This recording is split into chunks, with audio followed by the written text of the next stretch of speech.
All right, everybody. Well, welcome to another episode of the Young Life Podcast. We are so glad you're here, as we are every single week. We are on Spotify, Apple Music, YouTube. Of course, if you're chatting along with us, say hello in the comments. My name's Scott. I'm the Young Life Pastor here. Why don't you guys introduce yourself as you do every week? How's it going, everybody? My name's Elliot. I host the Open Concepts podcast every Tuesday, and I'm also a French study student at York University. So nothing's changed. Same old, same old. Yeah, still Elliot. It's good. Hey, my name's Aiden. I am a Vanguard College online student, and We're leaving it in, Aiden. Aiden, tell the people who we are. I don't know who I am. Aiden's having an existential crisis live on the pod. Having an identity crisis, yeah. Ben, introduce yourself. We'll come back to Aiden. Before someone else's internet blows up. Yeah. Okay. I'm Ben. I am a student at Tyndale University studying biblical theology. I am one of the hosts for the TYL small group on Sunday evenings. Yeah, if you haven't come out yet, you need to. And that's about all you need to know about me. Yeah, that's awesome, man. Aiden, who are you again? Run it back. I'm Aiden. That's it. Yeah, kind of like Cher. It's just Aiden. It's good. Yeah. Well, it's always a privilege to have you guys join us on Monday nights. We're always so glad to be together. And shout out again to everybody watching below. Last week, we had our question of the week, and we were talking about worship with Pastor Josh. You can check that out, episode 4. You can find it on our YouTube playlist. Talking about the best worship song of all time. So we have some answers. We'll hear them back and see some reactions, see how you guys feel about it. Right. God Only Knows by For King and Country. That's a good one. I'm not necessarily a huge For King and Country fan, but I could get down with that song. Victoria Cochran says Baby Got Back. You know, that's a weird Christmas one. It's a weird Christmas worship song, but you know, all those songs about never mind. Number 3. No, keep going. No, done. It's just what's on your mind, Scott? No, you just gotta filter yourself every once in a while. Salvation is Here, but the Lincoln Brewster version, all those OG songs. Hillsong United guy. Can't identify. Do you guys find the older you're getting now, you kind of like get locked into the songs that you grew up in with youth? I don't know. Like, I now understand the mindset when I was like younger at a church being like, why do the older people always want to sing the same songs? I get it now. It's not good, but I'm just saying I get it. Salvation is Here is a classic. Lincoln Brewster rips. That one's good. So Will I, 100 Billion X, if I'm saying that one right. That's one that's pretty good. Anchor. I don't think I know that song actually. Do you guys know that song? Anchor? Yeah, there's 2 of them. It's Retro Hillsong. Retro Hillsong, and there's the Bethel one too. Sing us a bit. I don't know. Yeah, that give song. us a few bars there. Yeah, I don't know that song. So far, you're a good listener. So far, you're a Bible theologian. But ladies, can he sing? That's the real question. The answer is yes. Oh, Elliot. Look at that wingman up there. That's awesome. Elliot, I know where you live, bro. Come Scandal over, of Ben. Grace. We got Scandal of Grace. That's a good one. That's a good one. That was a good one. First Bethel pick is Have It All. That one's good. And okay, we kind of have album is awesome. These are the 3 that I saved for last because I really think these are like the real contenders for best all-time worship song. Great Are You, Lord, which everybody's gotten saved to at least once. Oceans, which everybody's prayed for their friend at Overflow singing Oceans at least once. Dang. And The Stand is like the I stand by it. I said it last week. Stephen Parsons is here in the comments backing me up. The Stand is like the ultimate hand raiser. What do you guys think? I think if you haven't like cried in worship to all 3 of those songs, you don't actually love Jesus. Like dang, that's just an accepted response, I think. Like, are you saved if you haven't worshipped to all 3 of those songs? Ben, yes, I'm looking forward. Question people's faith, Ben. I'm looking forward to seeing what the application looks like at the church you pastor one day, Ben. And it's going to have on there, have you cried at any of the following songs? If no, please rip application in half. Yeah.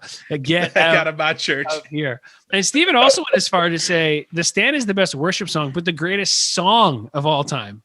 He threw in the greatest song of all time is How Great Thou Art. It is well written. Yeah, that's like Stephen's a newfie. And that is like the most Lab City answer I've ever heard to what is the greatest song of all time. But we'll let it stand. Baby Got Back might take it, man. That might take the dub. The big old dub right there. Oh, Mighty to Save. Yeah, that's a deep cut one. Ooh. Well, maybe it's not that deep cut, but it's on your mom's favorite workout playlist. Oh yeah. It's definitely on that playlist. Well, tonight we're talking about a culture of kindness. Speaking of ripping on each other in the question of the week, we're actually talking about a culture of kindness. And, as we kind of get into this, we live in a digital age where there's conversations and opinion and all sorts of stuff flying all over the place. And I think as believers, we have an opportunity to rise above it all, because I feel like today talk is kind of cheap. You know what I mean? Like there's so much talk that it's like, wow, does it really mean anything anymore? And so ways that we can really be impacting people with the gospel, maybe we need to let our actions speak louder than words. That's kind of what we're talking about tonight. We have Pastor Jason Small. He's the director of the New Churches Network. He is a church planter, and now he is the director and kind of helps find church planters and develop them and send them out. He's got a pretty cool job. We sit down with him to talk about ways we can be involved in our community. In the church, Jason planted a church for 14 years. It was called Community Church in Waterdown. I'm a little biased. I may have worked there at one point, but Jason and Carla Small really led a church that was very well known in their community, like sorely missed. When they resigned at the church, the community got together and gave them an award for Community Members of the Year. And so they just have awesome history with being involved in their community and just practical ways that we can kind of show kindness and goodness. So I'm really excited for them coming up. They're unreal. But before we jump into it, I want to talk about kindness a little bit, because I think kindness makes all the difference. And at least in my life, maybe in your life, what's a time when a simple act of kindness has made the difference for you? Go. I'm going to say all the times that my girlfriend or mom or whoever has brought me something at work, like a booster juice or a Starbucks to get me through the shift. Yeah. Those times are the best. It's true. To know you're being thought of. And it's like, Aiden could probably use this right now. Yeah. That's great. Yeah. That's a simple thing. Totally. Yeah. Someone else. Yeah. For me, it's when somebody just reaches out just to see how I'm doing. If it's a text or a call, just hey, what's going on with your life? The person that shows enough investment to actually care to continue to hold a relationship and ask how it's going. That to me always makes a big difference.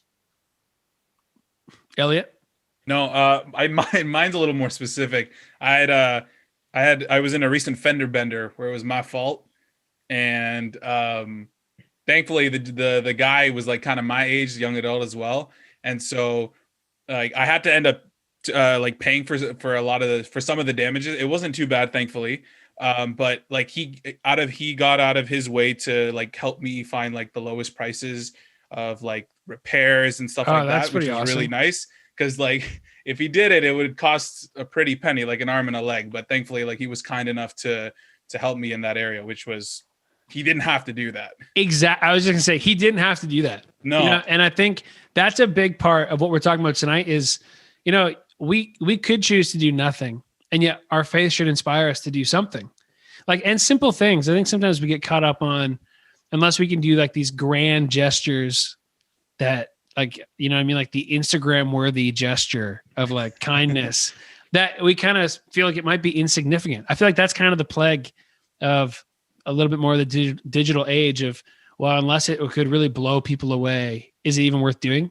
And I think you guys all have great examples of, they're just small things. Mikhail and I came home one day at Christmas break and pulled into our driveway, and one of our neighbors had snowplowed our driveway. And it's such a simple thing, but it meant so much. It actually meant so much to one of our neighbors thought enough of us to be oh, you know what? They're expecting a baby, and his wife, it had snowed since we'd been out. And by the time we had come back, they had cleared the whole driveway. And I don't know, just simple little things. That's what we're talking about tonight. Our Young Life download. What are some simple ways that we can begin to not just talk, but embody our faith? And, when we don't live out our faith, our talk is a little cheap. It can come across a little cheap.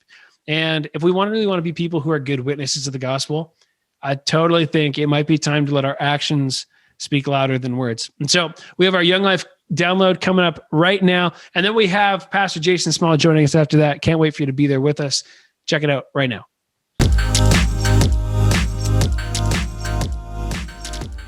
Well, tonight, this isn't my third attempt at starting. Well, tonight we're kicking off a 2-week series about a culture of kindness. And I want to talk about, we always mention the temperature of the day and the climate of our culture, and there are important things to be aware of as believers who are going to engage with culture, not run away from culture.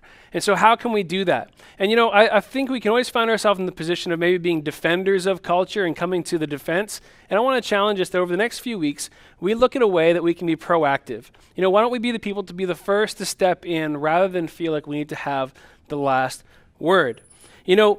How we embody our faith and how we serve reveals who we serve. And that's really what I want to camp on tonight as we talk about a culture of kindness. How we embody the characteristics of the kingdom of heaven really demonstrate who we serve. There are moments where, yes, we might need to speak up, but is that our first initial reaction? And when we speak up, is that backed up by a life that has embodied and displayed a culture of kindness in the principles of the kingdom of heaven? Acts 1:8 says this, "But you will receive power when the Holy Spirit comes upon you, and you will be my witness, telling people about me everywhere in Jerusalem, throughout Judea, in Samaria, and to the ends of the earth." You and I are to be good witnesses. We're witnesses of God's goodness, his power, his graciousness, all the things that we are, to share what we have seen, to display what we know, and to help people get a clearer picture of the truth. I don't know about you guys, our family are big crime drama people. We love it. Mikhail and I have watched Blue Bloods. We watched Suits when it was out. Love the courtroom drama that comes in all those TV shows. And when that courtroom scene comes on, there's evidence, there's theories, there's guesses of what people believe to be the case. But the nail in the coffin, pretty much every single time, is a good eyewitness. Someone who has seen it for themselves and can bring clarity to what the truth actually is. And in the same way, you and I, there are lots of people in our lives that they're trying to put together the pieces of some of the big questions of life. They've got educated guesses. There are some theories about what the big answers to life might be. And yet God calls us to be a clear witness, that we can bring clarity and truth to people's lives. That's our role. But do we do it in kindness? Do we do it in an attitude and a heart that communicates the graciousness and the goodness of God? And next week we're going to get into talk about more how we communicate and what we say. But tonight I want to camp on how we express it, how we display what we know to be true. I've been challenged lately that we need to start there, because if my actions don't line up with what the words coming out of my mouth are, I actually rob my witness of its authority and its strength when I am a hypocrite to my own testimony, when I am someone not following through with what I have claimed. There's this great moment in Luke chapter 5. It's verses 17 to 39, and we're going to read it together. This is what it says. "One day while Jesus was teaching, some Pharisees and teachers of religious law were sitting nearby. It seemed that these men showed up from every village in all of Galilee and Judea, as well as from Jerusalem. And the Lord's healing power was strongly with Jesus." Verse 18, "Some men came carrying a paralyzed man on a sleeping mat. They tried to take him inside to Jesus, but they couldn't reach him because of the crowd. So it says they went up on the roof, they took off some of the tiles, and they lowered the sick man on his mat down into the crowd right in front of Jesus. Seeing their faith, Jesus said to the man, 'Young man, your sins are forgiven.' But the Pharisees and the teachers of religious law said to themselves, 'Who does he think that he is? That's blasphemy. Only God can forgive sins.' Jesus knew what they were thinking, and so he asked them, 'Why do you question this in your hearts? Is it easier to say your sins are forgiven, or to stand up and walk? So I'll prove to you that the Son of Man has the authority on earth to forgive sins.' Then Jesus turned to the paralyzed man. He said, 'Stand up, pick up your mat, and go home.' And it says immediately as everybody watched the man jump up, pick up his mat, and he went home praising God." It finishes with this in verse 26. "Everybody was gripped with the great wonder and awe, and they praised God, exclaiming, 'We have seen amazing things today.'" We talked about this story in the fall a little bit, but I love this story, and I think it's fitting for what we're talking about today. That in our cultural landscape, full of speculation and opinion and division. Actions will speak louder than words. There's a lot of words going around. There's a lot of opinions going around. And so I think as followers of Jesus, to counteract the cultural moment we find ourselves in, we need to allow our actions to speak louder than our words. And I love these guys in this story. They knew a man who was in need. They knew a man that they needed to bring to Jesus, and they took it upon themselves. They saw a responsibility to take his well-being upon themselves and to do something about it. This would be a very different story if it concluded with them just stopping to explain that Jesus could heal. Jesus heals. I just wanted you to know that in case it wasn't clear, and have a great day. It's a very different story if they did not act and add to what they knew and took responsibility to go and do it for somebody else. They allowed themselves to be inconvenienced. They allowed themselves to sacrifice for the sake of somebody else. And they actually ended up having to make a way, tearing the roof off the building so they could get the man to Jesus and discover him in a new way. They talk about how their faith was displayed many times throughout this passage. It says, seeing their faith, Jesus said to the young man, your sins are forgiven.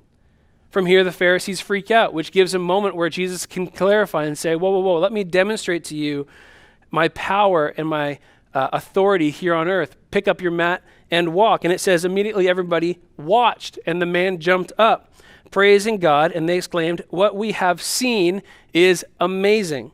And in the world of internet trolls and arguments and fake news and confirmation bias and all the other junk that flood people's hearts and minds today, we don't need another argument. I don't really think we need another debate when it comes to our faith, but we need people who are willing to step in the gap, not just step into conversations.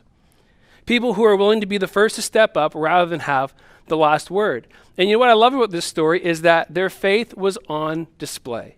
Whether you agree with their opinion or the perspective, it was somewhat irrelevant because they were witness to the power and the demonstration of Jesus right in front of their lives. There are incredible moments where we grow in our faith and there's a deeper understanding that comes, and there's a place for all of those things. But at what point in my life and your life are we demonstrating what we know to be true?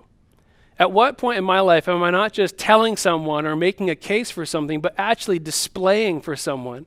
It's hard to refute a display of God's goodness and graciousness. It makes it so much more real. And I think in today's culture and climate, we need less parachute preachers who jump in on Facebook and inform everybody. And we need more people who are willing to carry our neighbors and people in our community to the feet of Jesus, to actually put ourselves in a position to do something about it, even if it seems in such a small way. Zechariah, I've used this passage a ton. Don't doubt the day of small beginnings. Small beginnings add up to big impact. Small steps, small gestures, things that we trust God with, they add up to a big impact. And so I want to remind you, we've started our Letters of Love campaign. We're going to write letters to Roberta Place, one of the hardest hit places across the province and across the country of people who have been affected by our current situation. And we want to just take a minute to remind them that a group of young adults in their community are at least thinking about them, and that they are loved and that they're not forgotten about. And it seems like such a small thing, and yet we want to give an opportunity for us to not just talk about our faith, but demonstrate our faith, to go out of our way to see who in our community is marginalized and needs a touch and a display of the power and the goodness of God. And we want to do that. And so if you'd like to join us, of course, all the information is already on Instagram, but tomorrow, Tuesday, is the last day you can drop off your letter. If you have not written one yet, you can message our channel directly, you can message me directly, and we'd love to get you set up and participating in what we're going on to do. It's going to be awesome.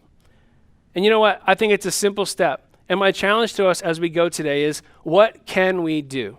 In a world where there's lots of voices, let's not be the last word anymore. Let's be the first one to step in, even in a small way, as something as easy as writing a letter, or maybe delivering groceries, or shoveling your neighbor's driveway, whatever it might be. Let's maybe stop the noise and start participating and acting out what we know to be true. Well, we have Jason Small with us today. He is a church planter, and now he's the director of a church plant network. And church planters are the scrappiest of the bunch. They are willing to do anything. And there's this, Jason talks about how desperation kind of breeds creativity. I think that is totally true and can help motivate us and have our eyes open to new ways we can be participating and active in our community and how we can demonstrate our faith. So why don't you check it out right now, our interview with Jason Small.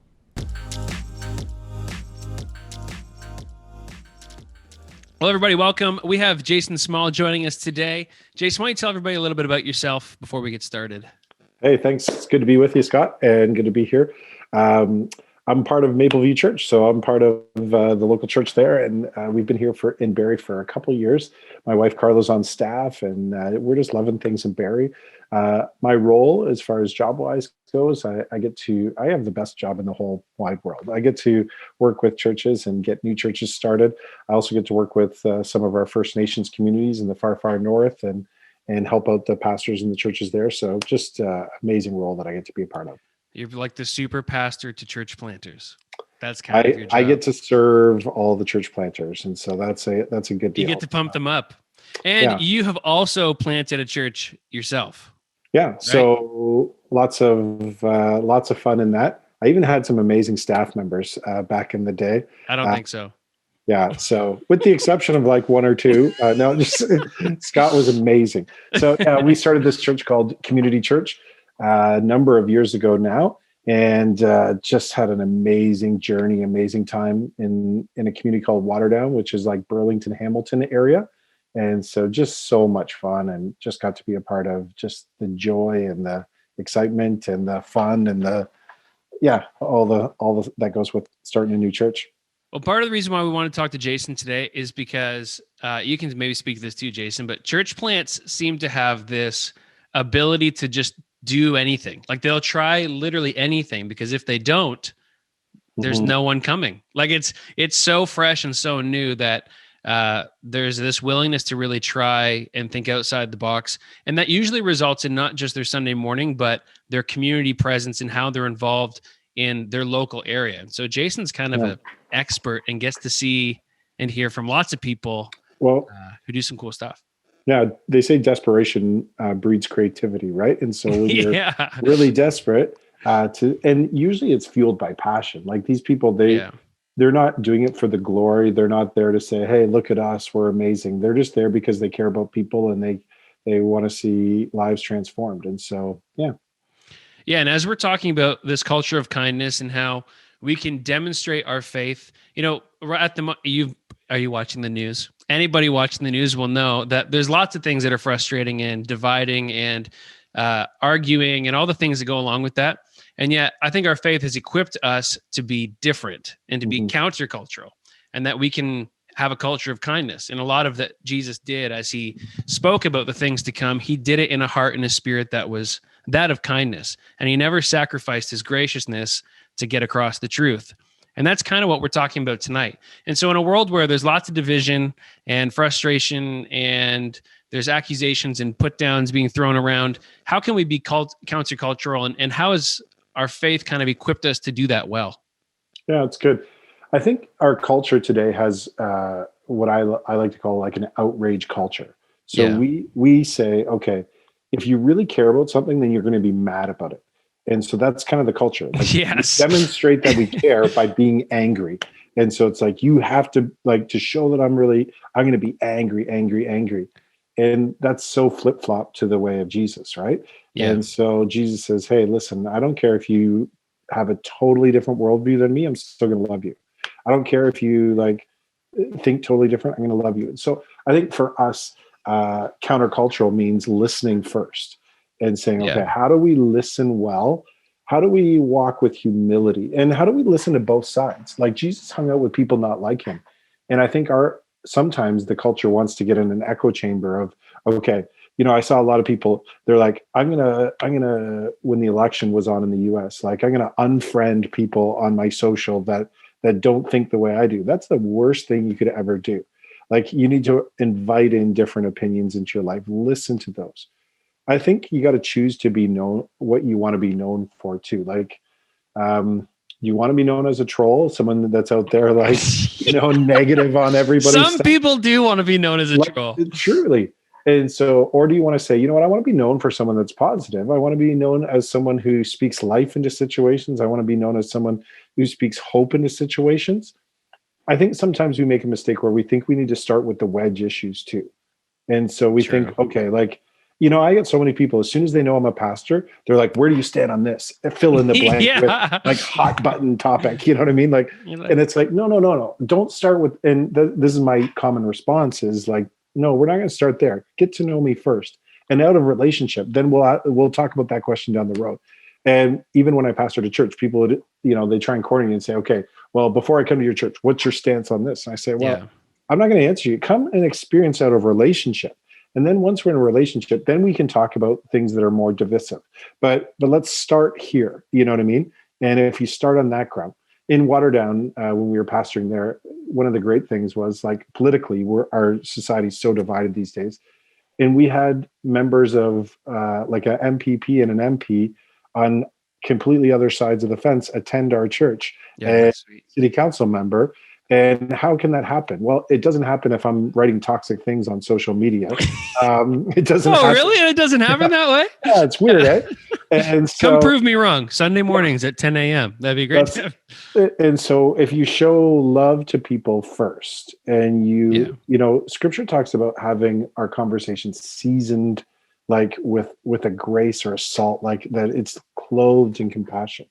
Proverbs 11:2 talks about that when pride comes, disgrace comes, but with humility comes wisdom. The church could use a big dose of humility along the way. Yeah, and a big part of that is servanthood and being willing to go above and beyond.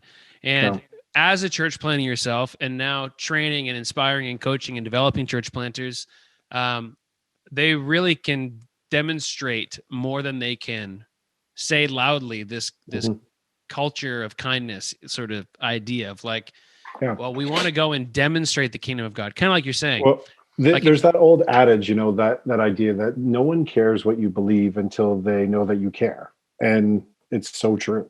Like, yeah, totally.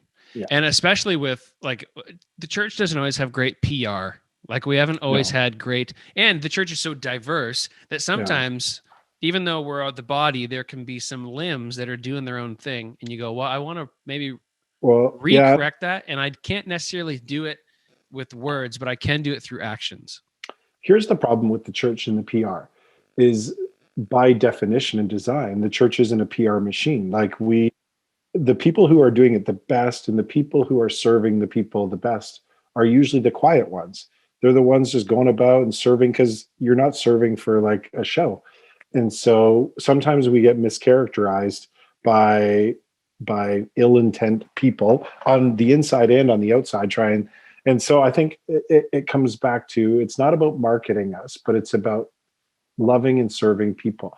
Here's the thing. It's really hard to be angry at people that just love on you.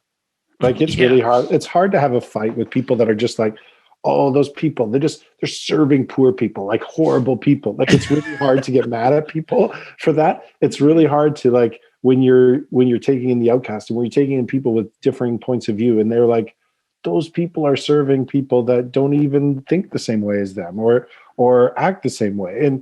And I think if you can start with that whole idea, the whole like 1 Corinthians 14:1, it says, let love be your highest goal. Can you imagine if we filtered all of our decision-making process through that and said, okay, we're going to make love be our highest goal. When we started the church, I remember saying, we can't have, we're never going to have the best programs, or there's always going to be someone with better music, or there's always going to be someone with better lights. Well, I don't know. Maple View's got pretty good lights, but anyway, you can always find someone with better of that, but can you find someone that cares more? And if that's our barometer, if that's like our measure of success, like how much are we actually caring? How much are it?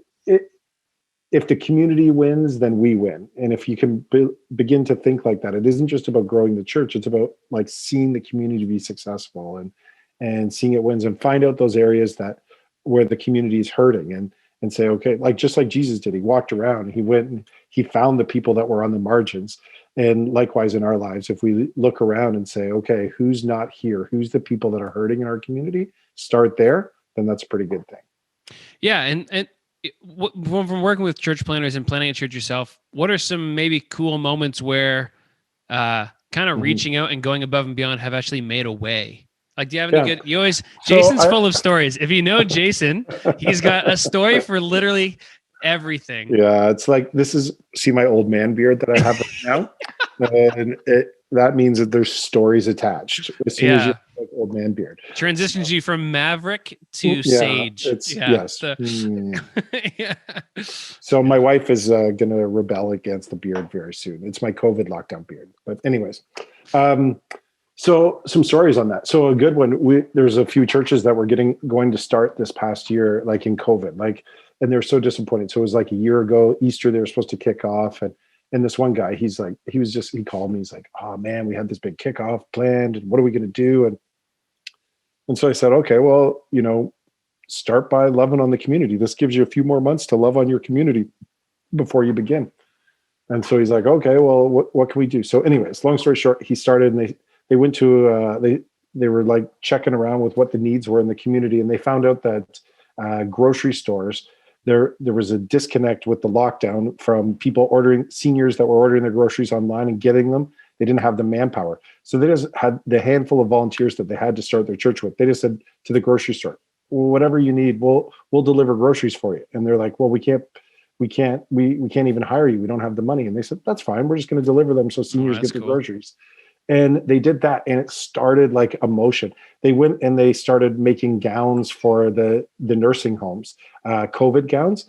And so they had a little space that they'd rented that they were going to use for a service, but instead they just turned it into a production facility. And all of a sudden, other community groups got on board. And these guys launched in the fall now, and they just so many ways. They went to all these places and gave out gift cards to essential workers with just little notes and just ways to love on it. And their church that was going to launch with a handful of people launched, and they actually had to go to multiple services right off the bat they launched in the fall, just because so many people loved what they were doing before they even really officially began, because they led with love. They led and said, okay, we're here to serve and make our community better. And so that's kind of cool stuff. Like, I think when you lead that way, good things always happen.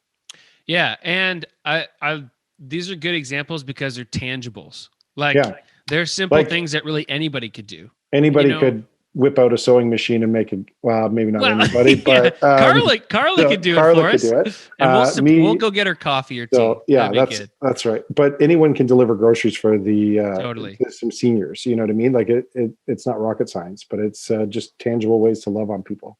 So over the years of you pastoring in, the experience that you do have and trying to move people along, that's one of the things that, especially community, you would take people who would come in and you were kind of setting this culture of community first, not community of the church, but the like water down where the church was. What are some of the misconceptions that people have that maybe keep them from thinking that they're the person who could do something about someone else's issue? I think oftentimes we think, well, I can't do anything big. And so we look at people that do really big things. And so we say, well, I can't do that, so I'll do nothing. And so I think we often overestimate what we can do in a day and underestimate what we can do in the long haul.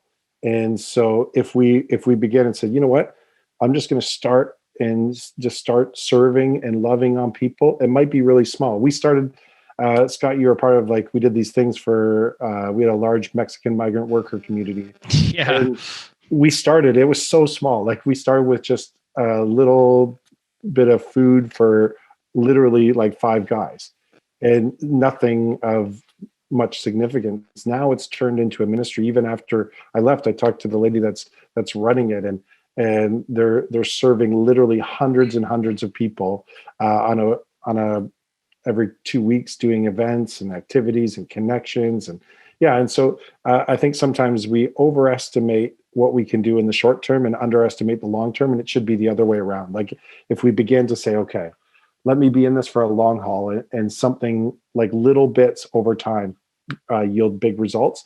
I think the other misconception is that you say, well, I'm struggling with my own stuff and I'm not in a good place right now. I hear this all the time. So people say, well, you know what, when I get my act together, when I get my life in order, I just need a little me time right now. I just need a little focus on me. And if I had a nickel for every time I heard that, but the thing is, you'll never get out of yourself. And so I think the key is in your brokenness. And this is the beauty of the gospel, is that in our brokenness, it's actually, that's when Christ is strongest in us. And when we say, okay, I'm struggling, but I'm going to try and help someone, it's like God opens the door to greater things as we do that. As we begin to say, I don't have it all together, I don't have it all figured out, but I'm going to help somebody. And that was some of the magic of community. We get people serving right away that don't have all their stuff together, and they're like, I can't believe I'm working at a church right now. Like, yeah, nuts. You know what I mean? And I'm making pancakes for people, or I'm serving hot dogs to people, or I'm cleaning up trash at an event, or whatever. You know, I'm renovating some lady that's been through an abusive relationship's home, and I don't have my stuff together. But I think as you get out of that, yeah, those are some of those misconceptions. I think you're right on the humility piece that you kind of started with, because at least our generation, or at least our age group, I would say, normally we like to post the highlight part, like the finished product of, oh, this guy went and did this amazing thing. And that's normally what picks up the most traction. And so if our experience or our contribution is not that, it can be easy to feel like, well, it's even worth doing it all, which of course, I think from the outside looking in, we can go, well, that's obviously not the right heart and spirit of why we want to be participating and engage people's lives. But we can sometimes become a victim of our own culture of, well, unless it's big and flashy, why even do it? Is there even a point in doing it if no one knows that it happens? Right? That can be part of the challenge. And that's where I would say the best moments of your life won't be Instagram reel. If the very best moments of your life will not be things caught on Instagram. Because, see, that's a sage thing. Yeah. That's a sage comment. Look at the wisdom. Yeah. Yeah. So I just think in our lives, if we're living for that, like what we put out there, that curated life versus the involved, and there's going to be messiness, and there's going to be people, like some of the conversations that I've had and the people that, you know, sat in my house around the dinner table, they wouldn't make the fancy Instagram reel, but man, they've changed my heart, and they've actually brought a freedom over my life when you involve yourself with them. Yeah, that's awesome. Okay, so we have young adults across Barrie area, the Barrie area, and they want to get started. Maybe they're inspired. They go, you know what, you're right. I want to do something about this. I want to lead my witness with what I can do, not just what I can say.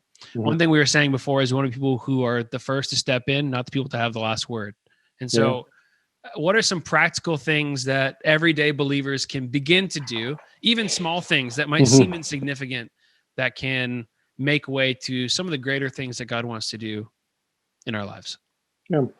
One of the things I think is just being intentional. So starting, like, one of the things I do is color code my schedule. And I used to make my staff do this, and they loved it. Like Scott loved it. And you can't be all as organized as I am. Yeah. That's really so. But color coding for when I'm actually serving people, and it's amazing if you look back on your week and you can see exactly in your week where you were serving people. And if it's not, like, I don't see a lot of that color, it's like an immediate indicator in my life. Like, what am I doing? You know what I mean? Like, so starting with an intentionality is step one. And then just like practically, like, go out and, okay, where can I get a part of things? Like, you don't have to reinvent the wheel and start something. So go to organizations, and you know, it's a great question to ask when you find areas to serve, is say, where do you have in your organization that you cannot get somebody to serve in? Where do you never get volunteers? And guess what?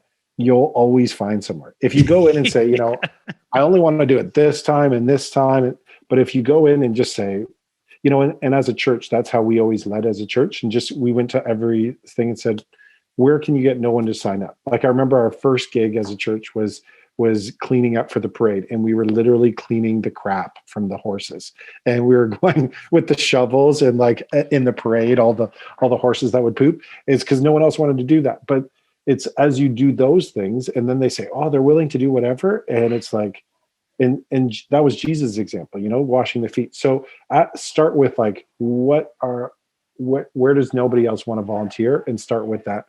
I also say pay attention to the people and the situations that annoy you. Those are usually your greatest mission field. So the little interruptions and the time delays in your life, or, the moments of people that are really irritating those are usually the moments that God's actually like, okay, I'm prepping you for something here. So it might just be, the other day for me, I was going for a walk with my wife and my son, and I'm like, oh, there's some lady, she drove right in there and got stuck and in this area. And I'm like, oh, what a fool. And then I'm driving by, and then I'm like, oh, no, I think, Lord, this is where you're telling me. So I back my truck up, and we're shoving her out and getting covered in snow. But literally she's like, tears are running down her face, because this is a huge moment. And it's little moments like that just like very small things, like in the big scheme of it, it took me like half an hour or whatever. But those are the moments that are usually the open door conduits that God actually is like, okay, now I'm going to give you something else or greater. And so it's like those little moments. Sometimes it's just asking people how their day went and being willing to listen. We're in a culture that's so busy. And sometimes, like, I was at a store doing takeout, not breaking the rules. And the customer in front of me was just so rude to the guy behind the counter. He actually took his money and threw it in the guy's face. And you could see he was like emotionally distraught, and just taking a second to process, and then it opens the door for like a lot of other things, and you can speak some life in. And yeah, you'll never discount those moments along the way. So little things, find the little things like that, and just say, okay, I'm going to serve. Talk to your pastors. I think like they would have a laundry list of great opportunities to serve the community, and actually come up with some ideas. Maybe there's stuff you're just driving by. I used to always say, if there's stuff that you drive by every day and you're like, oh man, if only somebody, like, maybe make that somebody you, and say, okay, let's start with there. I remember this guy we had working in, he would drive by the school and he'd talk about how this local school kept their property so like disheveled, like they just had, like, junk was all over. And he would talk to me about like, isn't it brutal? And I said, well, maybe it's time for you to go to that school and volunteer and like clean it up, And he's like, no, that's not. And so anyways, long story short, he did, and he became like the guy that cared. So it was kind of cool. Well, I think hopefully one of the bonuses that come out of lockdown and all this COVID stuff is maybe a realization of maybe how busy we can be. Kind of like you're saying, like, hopefully people come out of this being like, man, I actually enjoyed being able to spend time with my family, or being at home more. And kind of your story about even helping the person out of the ditch, it's really an intentionality to be willing to kind of pull the thread a little bit and see what comes of it. You know what I mean? Like, it's almost like, are you willing to even bother yourself, be inconvenienced? Like we talked about the story we have our Young Life download before this, the story of the guys picking up the paralyzed man on the mat, and they had to bring him to Jesus. And they could have sat there and been like, that Jesus heals. It's a very different story of this one. Jesus heals. Have a great day. Like there's no miracle. We'll pray for you. Yeah, we'll pray. The Christian good luck. Yeah. Like they actually had to pull the thread of that and follow through and see what was going to happen because of that. I think so many times the whole Christian life is about being sensitive. So sometimes we're waiting for the Holy Spirit to like lightning bolt us, or like, write something in the sky, or have someone give us a prophetic word or something like so powerful. And it's really about just nudges. It's like the little nudges in your heart. And you like, usually when there's a nudge to help somebody, or like, I should do something there, that's the Holy Spirit. Galatians 5:25 says, since we live by the Spirit, let's be in step with the Spirit. And just beginning to be obedient, as you say, pull the thread, or listen to the nudge in your heart. Like if there's a nudge to send somebody a text, or to do something nice, or to write a card and send it in the mail, or just give a gift card. Like I keep in my car like a whole thing of gift cards, and then it's just amazing how like, hey, can I get a ride? Can I get a ride somewhere? That'd be awesome. little Tim Horton gift cards. And it's amazing how when you have those in there, there'll be little nudges, like God will just say, hey, just give that person something, and just a little thing. Like it's so small, but it just can be just a conduit, an open door to other things. And like, what's the worst that could happen? let's say you're wrong. Let's say it's not a nudge of the Holy Spirit, and you're like, well, I'm just going to choose to do something good today. Like, God's not in the business of punishing you because you tried to be faithful and you misinterpreted. Like, what's the worst that could happen? And it fills us with a confidence over time, kind of like any sort of muscle. You know, you and I are very familiar with working out and being physically fit. And as you kind of work that muscle, it just becomes more natural. And I think the comfort level to be willing to be the person to, even like yourself, where you're driving by someone in a ditch. How many times I've driven by someone in a ditch and I didn't stop necessarily. And yet I think it makes a way for us to begin to train our brain to think that way. And that's a part of the being renewed of our mind, right? Like, it's not just that now we are theologically enlightened, but it's about retraining our brain, even in the practical things of life, to display and show kindness in everyday life. Yeah, as James says, faith without action is dead. And so it's just saying, okay, little steps. You know, one of the good questions to ask yourself at the end of every day: did I make the world better today? Did I lighten someone's load? Corinthians talks about that. Like, we're to lighten the load of others. And did I lighten the load, or did I actually add burden to them? Was my online comments lightening their load, or was it adding burden? Oh gosh. Was like, how did I serve the community? Did it, like, just little things? Did I lighten the load for somebody today? Did I make the world better? And if we can just incrementally, little by little, start to do that, it has big dividends long term. Well, thank you, Jason, for joining us. Practical steps and really achievable things. I think that's what we want to always leave people with is, okay, you got me hooked. Now what? And I think those are great steps to be sensitive and aware of kind of those small moments. And I like the idea of planning to be generous, like having a stack of gift cards in your car. You've already done the work of preparing yourself and planning, or keeping $50 in your pocket that you know that's your, all right, that's my nudge money. All right, God. Or maybe it's 20, or maybe it's 10. It doesn't have to be 50, but awesome steps. I want to remind everybody, you know, we're doing our Valentine's Day letters for Roberta Place, and it's a simple way that we can kind of practice this. And so if you want to be involved, tomorrow is the collection day, Tuesday. They need to have some time to quarantine the letters to make sure we're not the source of any more problems. Don't be the super spreader of love. Yeah. If you want to get involved, you can message us online at the Young Life, Life. What a great practical way. On Instagram. And we're going to collect them on Tuesday and send them out on Tuesday. So this is your last ditch reminder that if you want to join us this Tuesday, we're collecting them. You can message me directly or through the channel. It'd be awesome to have you. Again, Jason, thank you. Why don't you tell everybody where you are if they want to follow more Jason's Small Wisdom or the New Churches Network? What are you up to? So as far as my social media stuff, so it's Jason David Small. You can follow me there, or New Churches Network .ca, and you can follow us there. Or we live on Ardaugh Street in Barrie, and so you can come on by there. And so he's got a hot tub. You guys could stop by. That'd be great. Yeah. Make sure you follow Jason New Churches Network. They're always posting great stories of cool stuff that new churches are doing. You'll hear some awesome, just cool people that are doing incredible things. Jason's notorious for getting himself into weird situations that no one else that I know gets himself into. So those at least are worth the follow. So why don't you go check them out? And if you feel so inclined, you can also support a new church and donate some of the work that they're doing. It'd be awesome. Well, again, thank you, Jason. We'll be sure to definitely have you back. We had you at Young Life Conference and everybody loved it then. And so we'll definitely going to have you back again. But for everybody else, the beard will be gone by then. But the mustache will rise from the ashes there you of go, the little beard. Hulk Hogan. Oh yeah, we'll get you a tank top. Well, everybody else, back to the cast.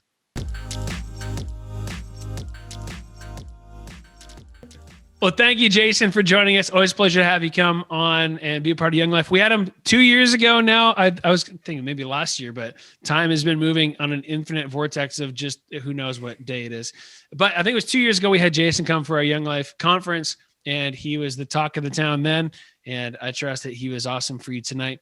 Every time Jason speaks, I'm always inspired in ways to be more involved and intentional in my own life. And I always joke with Jason that every time anybody asks him to come speak at a conference or any like the leadership stuff that he's doing, they always get him to come speak about community involvement. And it's kind of my running joke to just make fun of him for that. But in all reality, it's not really a terrible thing to be remembered for, that you are the guy who knows how to bring the kingdom to your local community. I feel like that's kind of a humble brag. It's awesome. Let us be the people to first step in, not the people who always need to have the final word. It's a great reminder. I want to make mention tonight. Normally we'd have another cast conversation and get a chance to goof off, but tonight I want to make mention of tomorrow is the last day you can submit letters for our Roberta Place.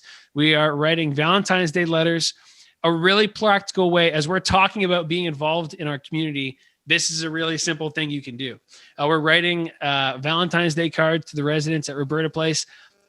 Been on the national news almost every night for the last few weeks or a week or so for the impact of the coronavirus at their residents. And so if we're going to do a simple thing to let them know that there's a community of young adults that are thinking about them and care about them, it's just a little small glimmer of how God feels about them. And so we want to be as active as we can be.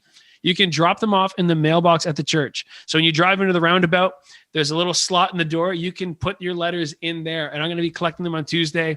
The reason why it's so early is they need to be adequately quarantined so that they can hand them out in time for Valentine's Day. And so if you want to send a letter or have a letter, you can message me directly through our Young Life channel at theyoung.life. That would be amazing. Again, such a simple thing we can do. And, I want us to be a little bit more intentional and begin to think of ways, even in the circumstance we find ourselves in, even just small little gestures like this, that we can begin to exemplify our faith. And so why don't you check it out? It's going to be awesome. But as we go tonight, we want to know a time in your life, question of the week, when kindness has made all the difference in your life. Maybe it's a person in your life that has been a constant, or just a small gesture that was really meaningful to you. You can, of course, submit it on Instagram at theyoung.life. We have our poll there. And if it's a longer form one, I feel like this one could be a lot longer. You could email us directly at theyounglife.online. You can check it out at the very bottom. You can send us a message. But that's enough from me. I want to hear from Ben and Aiden.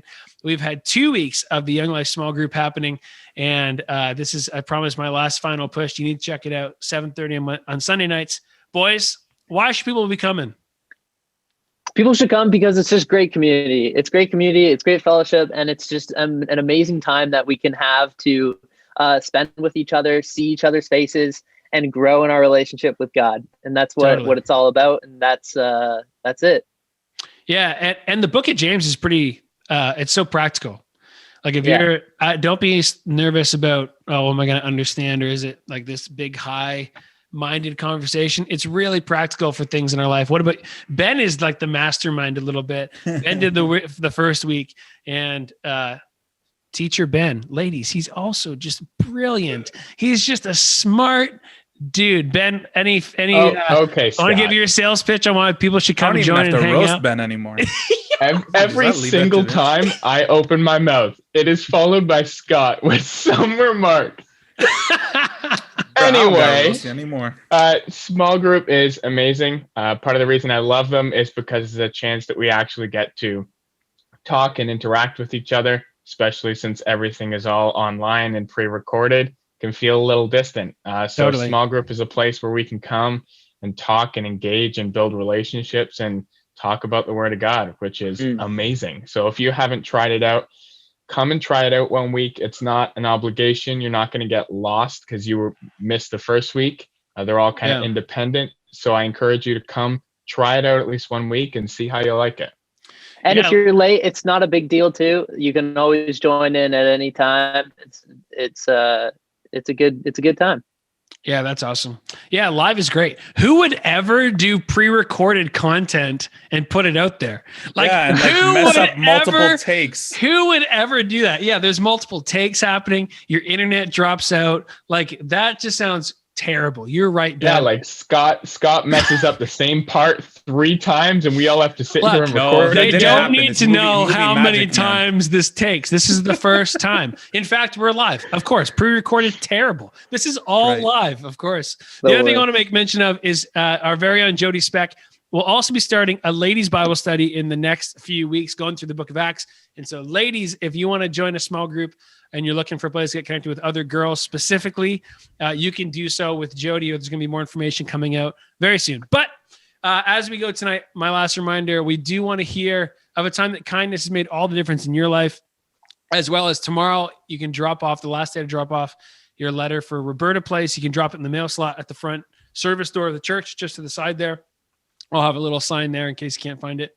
But it's so good to be with you. We'll see you next Monday night at 7:00 here at the Young Life.